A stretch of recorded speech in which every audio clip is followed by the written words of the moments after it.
Minnesota Senator Al Franken is promising to speak to reporters this weekend about the sexual harassment allegations that are just piling up now against him.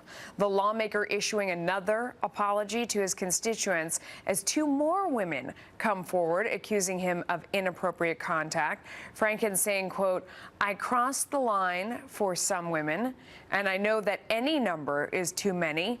And let me say again to Minnesotans that I am sorry for putting them through this, and I'm committed to regaining their trust." Joining me now is Boyd Matheson, former chief of staff to Utah Senator Mike Lee and president of the Sutherland Institute. We also have Scott Levinson, a Democratic strategist and president of the Advance Group.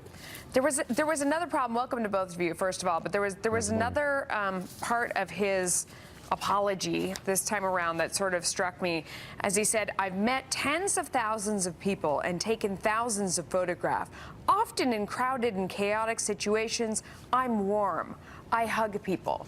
He makes it sound like it's an accident, but I mean, when someone's warm and they're just hugging people, it doesn't often end up that their hands end up on someone else's private parts, sort of squeezing.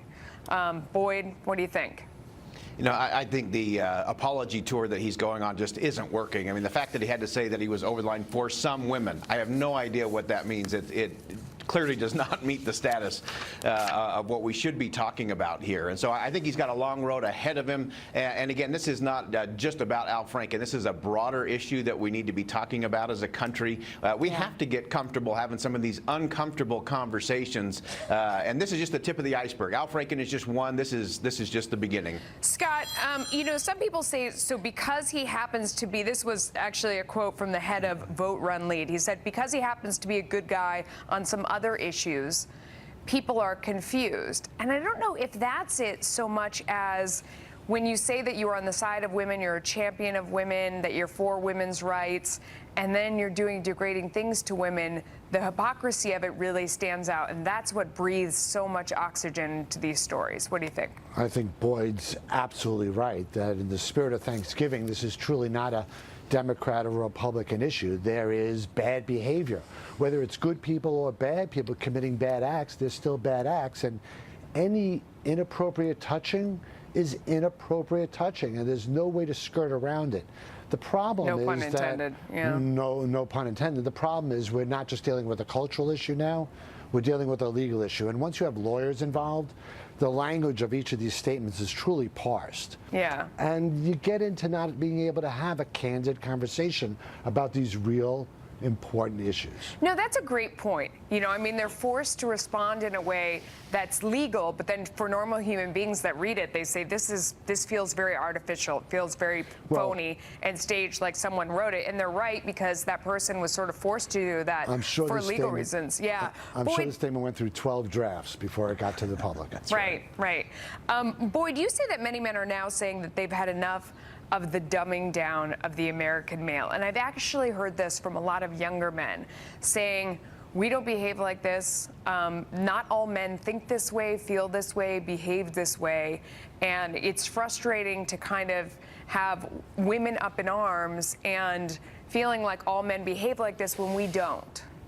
Yeah, I think both political parties are facing a growing man problem because there are thousands and tens of thousands of men out there who are saying, wait a minute, if you're buying into this, I don't want to be part of that.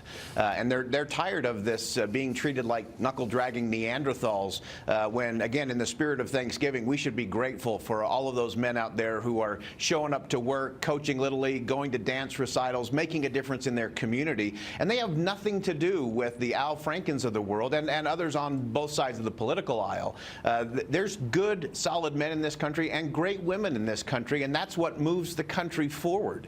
And what's going on in Congress, what's going on in Hollywood is not going to solve it. Scott knows this from his organizing abilities, that our politicians are not going to lead us out of this thing. It's culture and it's community, and we can't separate the behavior from the principles anymore. We can't say, well, this is just bad behavior, so we need more regulation or oversight. No, what we need to be talking about the principles of morality and civility and fidelity, decency, absolutely. Okay, Scott, I'll give you the last word real quick. And it's not just Hollywood and it's not just D.C. I mean, those are the places that it's interesting to talk about that this is going on because you know the figures. But it's happening at the post office. It's happening everywhere. The sanitation department. There's boorish behavior, and it's a cultural issue. And as Boyd points out, it's going to take each of us standing up and be counted for what is wrong behavior. We have to stand up.